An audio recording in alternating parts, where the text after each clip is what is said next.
Hello everyone and welcome to my first part of the Feyenoord FIFA 16 Legendary Career Mode. I am very excited for this, I hope you are as well. First of all, you probably may have noticed that this is my first video ever, so I thought it was good to do a little introduction before we actually start the official business, so I will do that.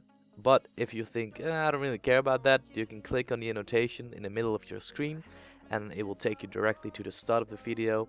And if you are actually interested in who I am and whatever, you can stay right now. Alright, so my name is Icy and my YouTube channel name is of course FC Icy. That is of course very original. No one has ever done that before, I'm serious. I am living in the Netherlands as we speak and I'm planning to be staying here for a little while. Netherlands is of course known for their World Cup performance. If you are a Mexican, I'm very sorry. I think it was something like and no penal or something, or anyway, no penalty. Well, I think it was. I mean, Roman clearly went down. I'm rambling off over here. What I'm trying to say is, Netherlands is a pretty big football country, but the eredivisie itself, what we were playing at Feyenoord, that is of course what I am a fan of, which is FC Feyenoord. It's more of a youth academy. So, what I try to do in my campaigns is to add a little bit of story to what I do, because I think that if you add some story elements to your own campaign, I think it increases the fun you can have for yourself and maybe people watching as well. But let's get straight into it. I will be using no extras at all, no 60% increase, no global transfer network. I think it's very important that we start clean. You will find that when I do Football Manager as well, I tend to not use any kind of easy settings. Which you can see in here as well. Euros, Legendary, 5 minutes. I'm going to change the East Point Arena to be the Kuip, which is the official stadium of Feyenoord. And I think it's going to be blessed. No Champions Cup, no European League, because Feyenoord did not actually qualify. They were very close to finishing third, which in the Eredivisie means you get European football, but it did not happen for my team this year. But we will go for it. Together we will go for the Champions League qualification. Ice is set to take Feyenoord by storm. I've chosen Sam because I was actually listening to a Sam Smith song inside of the FIFA 16. I'm not sure exactly what it's called, and therefore I'm gonna call it myself Sam and Icy because that's just my nickname that I use.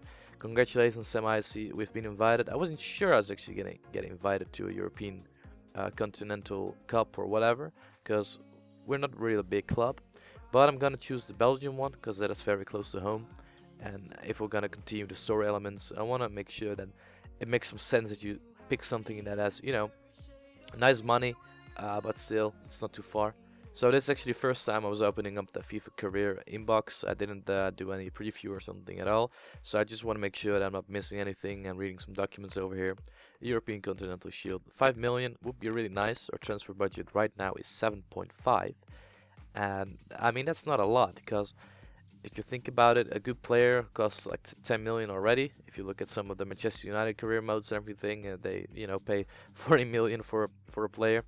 Domestic Cup objective, well, semi-final. I think we can do it, but the big challenge is of course the league objective. We're not sure what that is yet. We should look for a white man. Is the next message, because I think we can use one. We have Bilal is called on the right wing, and El Gero Elia, which is our big star, on the left wing. And usually Derek Kuyt can also play at the right wing, but I will be choosing to keep him in the midfield and in the attack, where he's very valuable.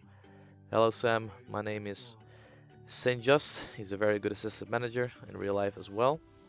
And here we go for league objective. Win the league title. That's gonna be a challenge, cause there's a lot of good teams in the Eredivisie, and I think with the recent transfers Feyenoord did, we actually have a shot of doing this. I mean, if this would be the case last year, we would have been very much screwed. So I'm very happy that this year we have some good players like Kramer. But of course, we have some talents in the Eredivisie. That's what we're known of. Some of the players currently playing in the English league. If you are from England or you watch the Premier League, you may notice Jordi Klaasje from Southampton, Daryl Yeoman from Newcastle United, who is currently their best player, which says a lot. And then you also have players like Romain van Persie, and of course Derek Kuyt, who is currently still at the club, who was a legend in Liverpool. So, Kasim Richards. I do not like this guy in real life so much that I actually want to transfer list him, but he recently joined the club. Don't ask me why. Therefore, I will loan list him for 1 year, and hopefully someone takes him so I don't have to play him. I can sell him next year. Wessel Dammers, actually a very interesting player, because this player used to be a striker. And you say a striker, but he's a defender. Yes, but he is big, he's strong, and I thought, well, they could really use your qualities at the back. So he transformed himself, and he's currently now at loan at, I think it was Cambuur, which is a nice club. It's one of the new clubs in the eredivisie last year, and they survived. So you know they're doing well. Looking at some talents, loan listing some, looking at what positions I need. I think we can really use some extra attacking players, but we are good on the midfielders and the defenders. Well, perhaps one midfielder, but an attacking one to replace Koud if he's tired. But in that case, we have Gustafsson, who just came from the north of Europe. I will get back to you on exactly what. I think it was a Swedish player. And of course, here you can see my squad, which I will be using 4-3-3. It's called the Dutch Cool. It's actually not exactly what you call it, but it's a very Dutch strategy. And I will be making sure to use the wing as much as possible to get those crosses in for my striker, which is Michiel Kramer, or in English I would probably call him Kramer, which sounds pretty funny in my ears as a native Dutchman. But Elia and Baseki Gloku, that's no, still hard to say. I'm gonna call him below because this is his first name. Those guys are not known to actually give a lot of crosses, but I will try to use the new training system to train them on giving crosses. I will still be pulling inside with Elia, but I think Bilal really needs to focus on giving those crosses in. Koud, I will be placing him behind the striker because he's literally everywhere, and therefore I also gave him the free roam strategy. What do you call that? Like the trade or something? Well, anyway, this the instruction. That's it. Karsdorp, a very good attacking player on the wing, so I will be using him on the wing to always overlap. And I don't want both my backs because we're not Barcelona or anything to pull up, so therefore I will be giving Congolo the benefit of the doubt and give him the balanced one instead of the stay back, because I think he can definitely give some support to El Amadi on the left side and of course Elia as well. In real life they do work together a lot, so I want to make sure that we use that in all senses.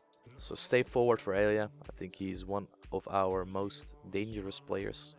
And I will be playing on possession because in FIFA 16, possession is one of the key elements.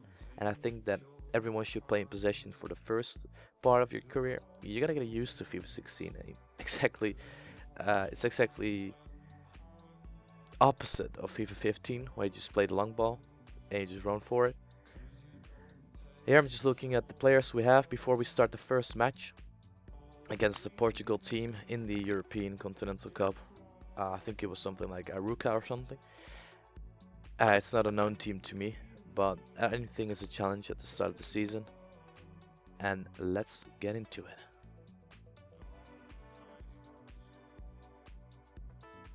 So it's Aruca, as I said, on Court Lane, which is somewhere in Belgium, I think. Should be.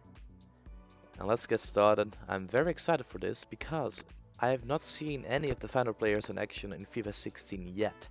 And that's a very special thing because usually you can get all the information on your teams, but this time they kept it pretty secret. I only knew some ratings from the Ultimate Team, from the sites, but it was actually pretty hard to find. So we get in this match, and immediately in the beginning, you feel like it's very hard to. You can see a lot of players are behind the ball from the opposite team. And we get a nice free kick position here. Here comes the spray. I like to see that. You know, it's some nice things. I really think it's an improvement, not only gameplay-wise to FIFA 16, but I also think that anything extra that was here in the last game is really improved from FIFA 15. So that's a good thing. Vanovic is our best kick taker. So let's see if he can actually make the keeper die for it. And I was just looking because that's a dangerous ball, but it's not hard enough, and Ryu just takes it in. But yeah, knifing it in, first chance. I mean, It's not that bad, but here you see that it takes 23 minutes for the next chance, and I'm trying to really play wide, and as I said, I try to play with the players I have, in a sense that when I give them certain instructions, I need to play them that way as well, because otherwise, if they are not on the ball and they do their own walks. But here we go, final feature, he takes for the shot, and he just barely hits the side. Oh, he hits the aluminium. That was a close one.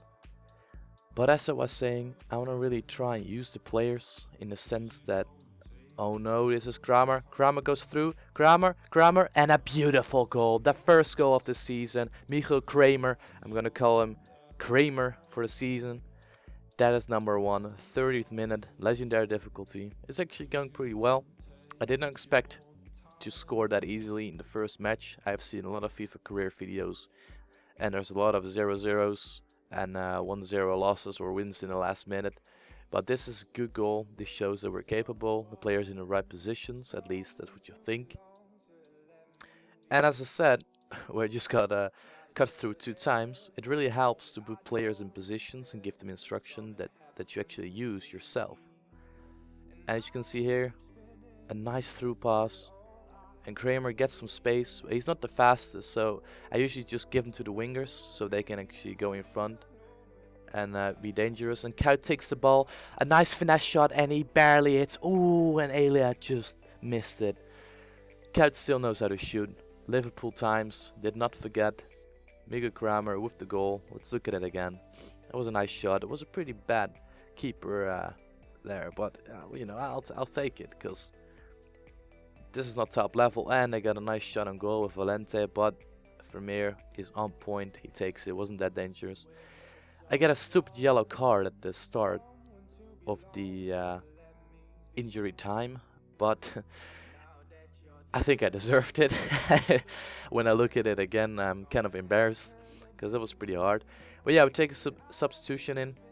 Karim Alamadi goes out. I think I wasn't sure, but he wasn't playing so good. He was tired, and the yellow card, you know. But Vilena is a very good substitute. He's a young guy. He's 21 years old. Tony Vilena. In real life, he was going to, I think it was Sampdoria, but he didn't go because his mother was very sick and he didn't want to leave her or travel back and forth. So I think that's a really good move from a good kid, and there's something with some prospects. And we get a good shot on goal on Vermeer. Some good training for him is what I mean with that, because otherwise it would be bad, of course. And they get the corner in. It's always dangerous because you're not sure how FIFA 16 does it with the keepers. You know, do they walk out themselves? So you really need to control it like in 14. But that actually goes pretty well. And they get a shot on goal, barely misses. I mean, those shots you just see flying in. It's always very scary. We get a substitute in again. 3 this time. You may be wondering what, but that's 3 plus 1. Well, in FIFA 16 you can actually give up to, I think is, or maybe even unlimited subs in friendly matches, which is nice because you want to see the guys play. You want to see the lads perform in a way that you can actually judge who you need to play next, which is a very important thing because my selection is pretty big in the midfield. There's a lot of guys on the same rating. And here we get a good shot, and Elia takes it in.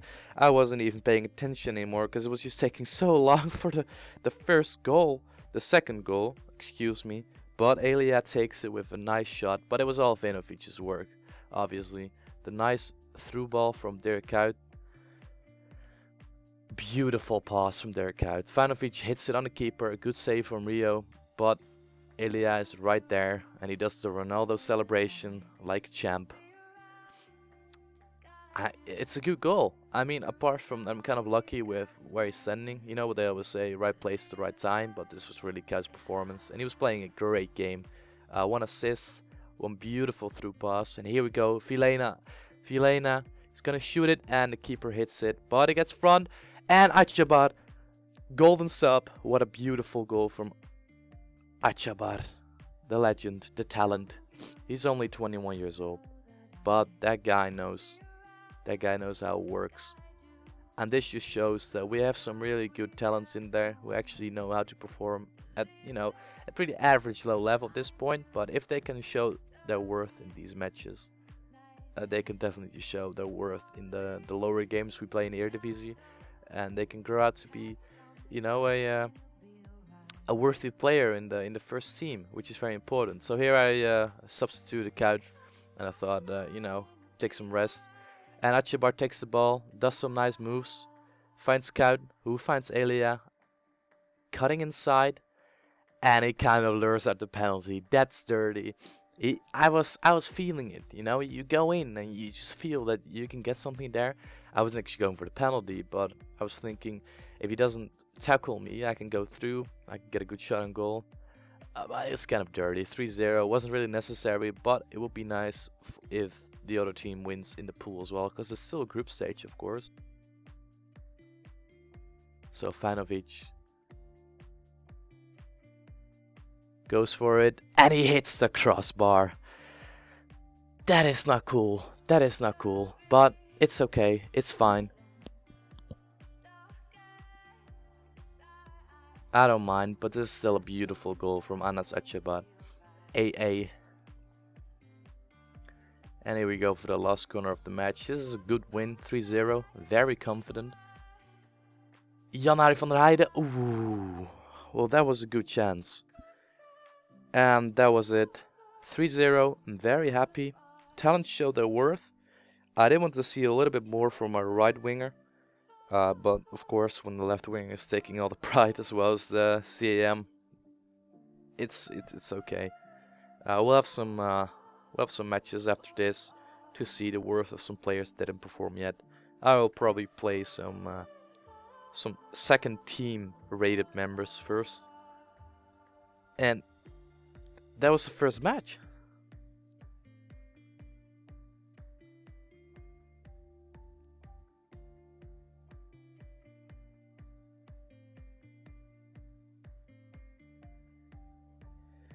So we see the other scores. I'm not sure if it's bugged or something, because it all shows 0-0-0, or probably means that they didn't start yet.